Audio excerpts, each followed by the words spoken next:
It's August 2025 and I'm on the world's largest catamaran, heading from the Swedish port of Ystad to the Danish island Bornholm and its capital Rønne.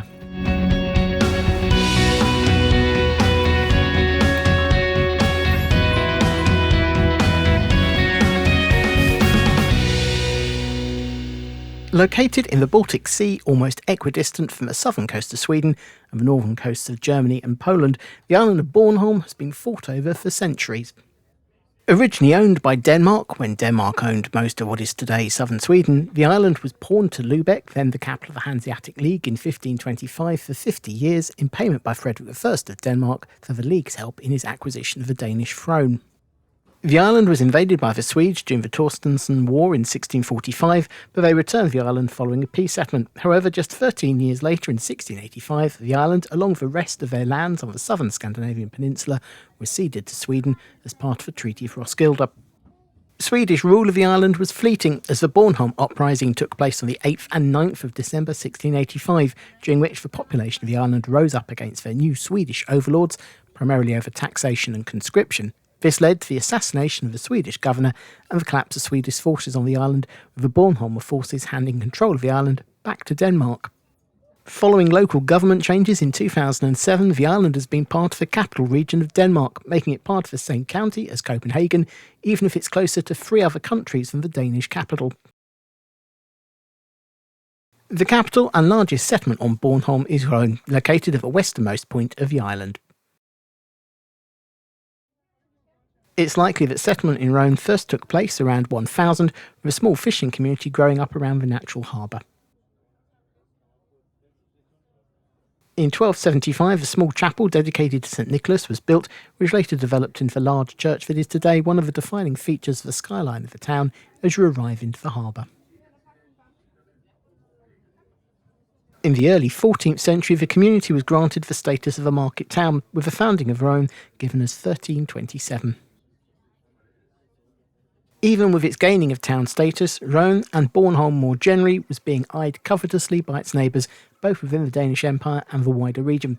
The King of Denmark, the Archbishop of Lund, and several North German princes were all competing for control of the town.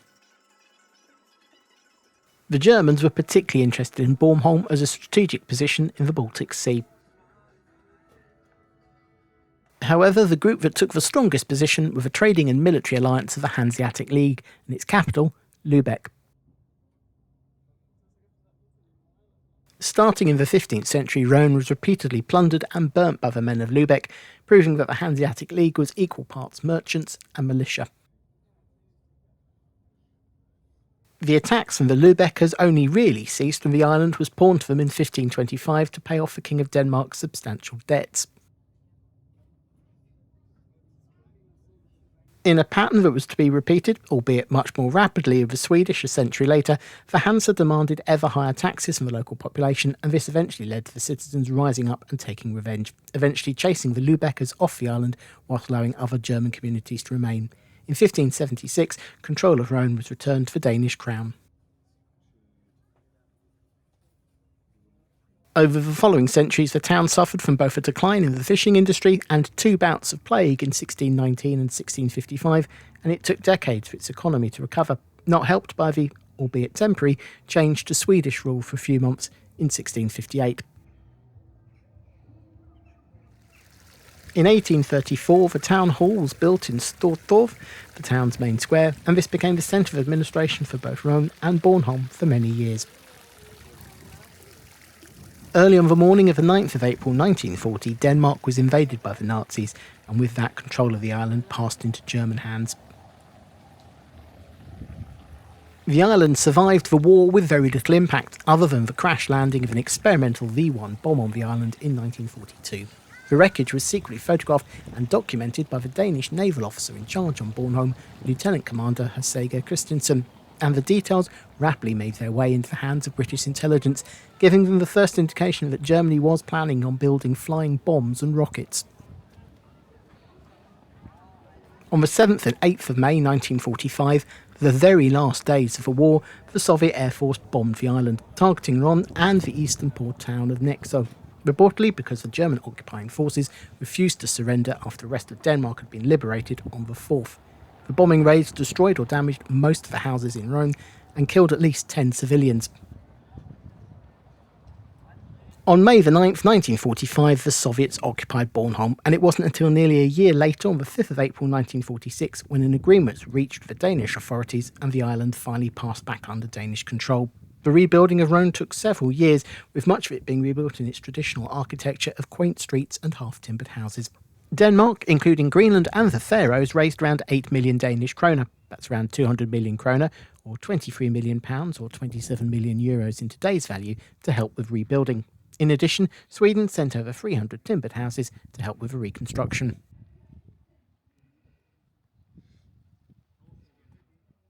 The town's History and Culture Museum, located in the old hospital of the town, opened in 1894, a year after the founding of the Museum Association. The building was expanded in the early 1920s to house growing collections, which included artefacts showing Neolithic settlement on the island through until the modern day.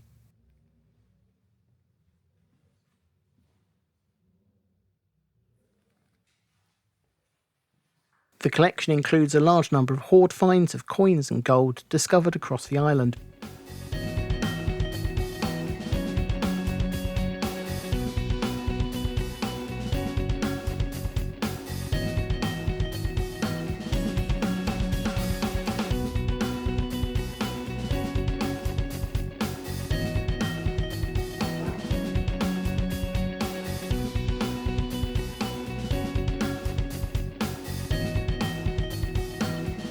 As well as an exhibition on clocks and clockmaking.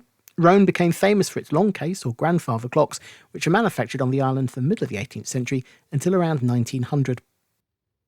Interest in clockmaking on the island started when a Dutch ship sailing from England ran aground off Rønne in 1744, carrying 5 grandfather clocks which were damaged in the accident. The sailors called on a local woodturner, Paul Otterson Arbo, to repair the clocks, which he was successfully able to do, and from the experience he gained in those repairs, he went on to start manufacturing clocks himself. Several workshops sprung up on Bornholm producing the clocks, which became popular as they were cheaper than models produced elsewhere. At the height of production, there were around 30 different clockmakers in Rønne, producing 2,000 clocks a year. The business died out when industrialisation of clock manufacture elsewhere, notably Birmingham in the UK, made the handcrafted products too expensive. Next to the clock gallery are recreations of what homes would have looked like on the island in previous years.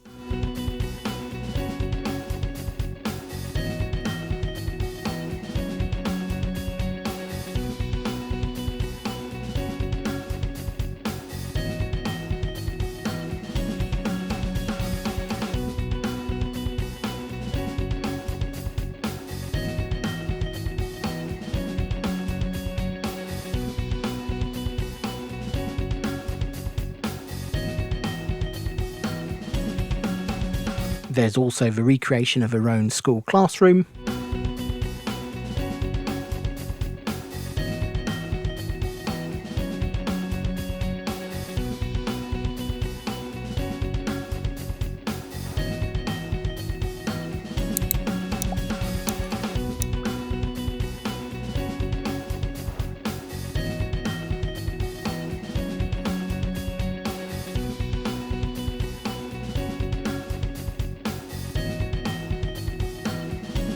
And the inside of a general store from early in the 20th century. More recent exhibits deal with the island's position during the Cold War period. One of the conditions on handing back Bornholm was that no foreign troops could ever be stationed on the island, as it would be considered a declaration of war against the USSR. The policy remained in force even when Denmark became a founding member of NATO.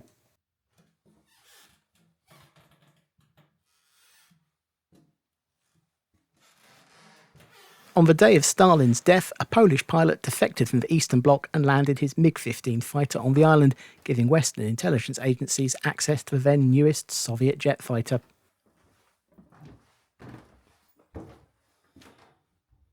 One of the more moving exhibits is an example of a small inflatable boat used by refugees fleeing across the Baltic to the island from the DDR during the years of communist rule in East Germany.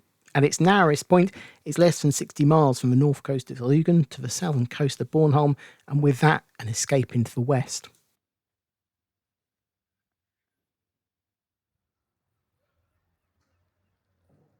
In the grounds, the museum is an example of one of the bomb shelters built on the island during the Second World War, which you can descend down into to experience how cramped and how few facilities there would have been for people sheltering down here.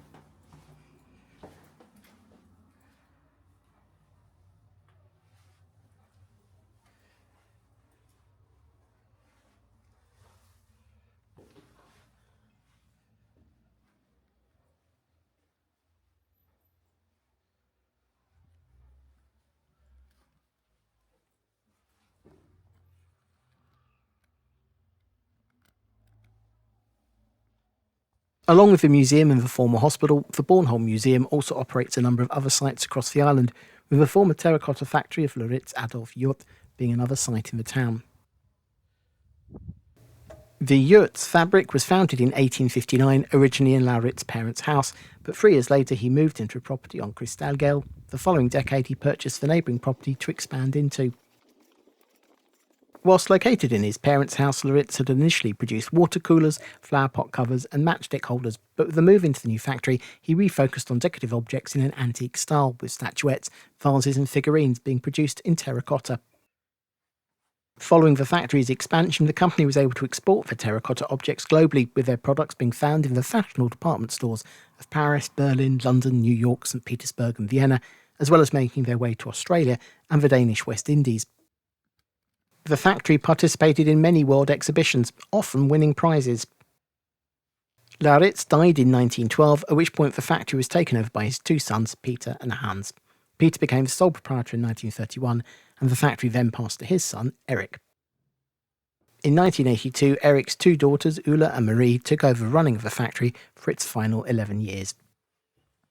The factory was closed by the sisters in 1993 and 2 years later reopened as a working museum under the Bornholm Museum, which to this day continues to do small batch production of decorative items. The museum is laid out in the order that the work progresses, from initial stone crushing through the various stages of shaping, moulding and decoration to final firing of the product.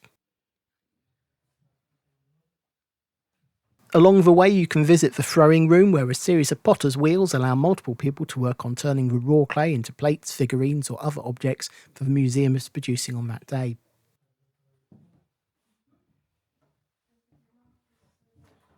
At the height of their success, one of the factory's main products were apothecary jars. They started manufacturing in 1927 when a pharmacy in Esbjerg on the west coast of mainland Denmark ordered some lidded jars. The requirement from the pharmacy was the jars must be acid resistant and suitable for storing pharmaceutical ingredients. Within a year, a pharmacist in Rønne had also purchased some of the jars. The jars spread and were in use across Denmark in pharmacies until the 1960s.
After touring the production area of the factory, you can then visit the offices, where 4 generations of the family ran the business from. This part of the site also houses more on the history of the company and the family.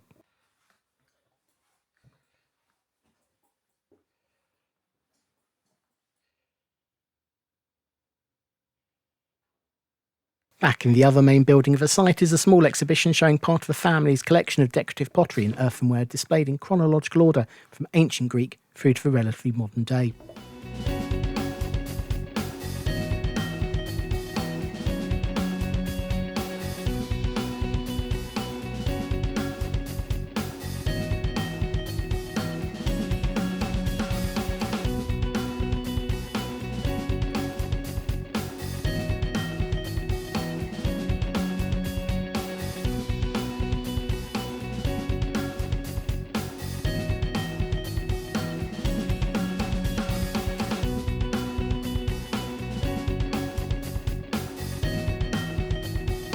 There's also a gallery housing some of their more experimental pieces in their collection.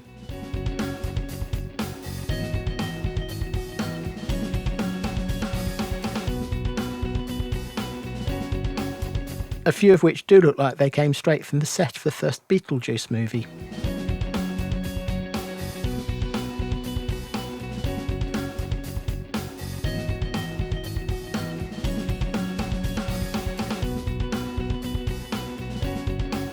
And down in the basement is another small chronological collection of general earthenware, starting from around 6,000 years ago through until the early 21st century.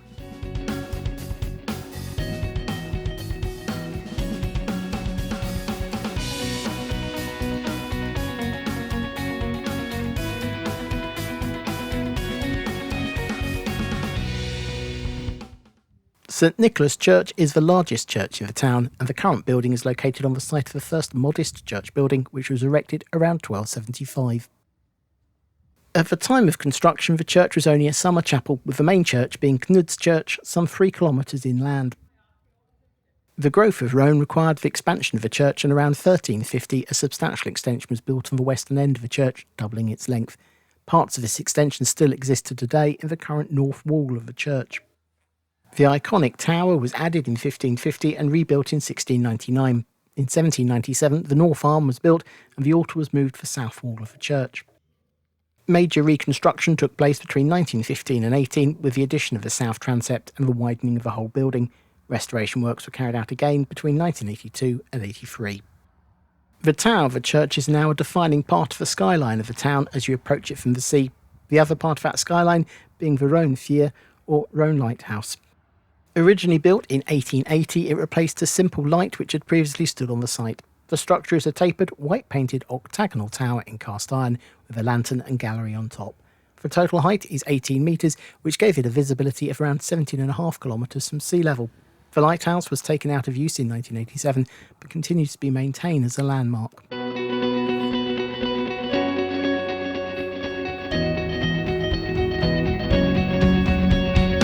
Next time, I continue my journey around Bornholm by visiting Northern Europe's largest castle, Denmark's longest rift valley, and Bornholm's most northerly point.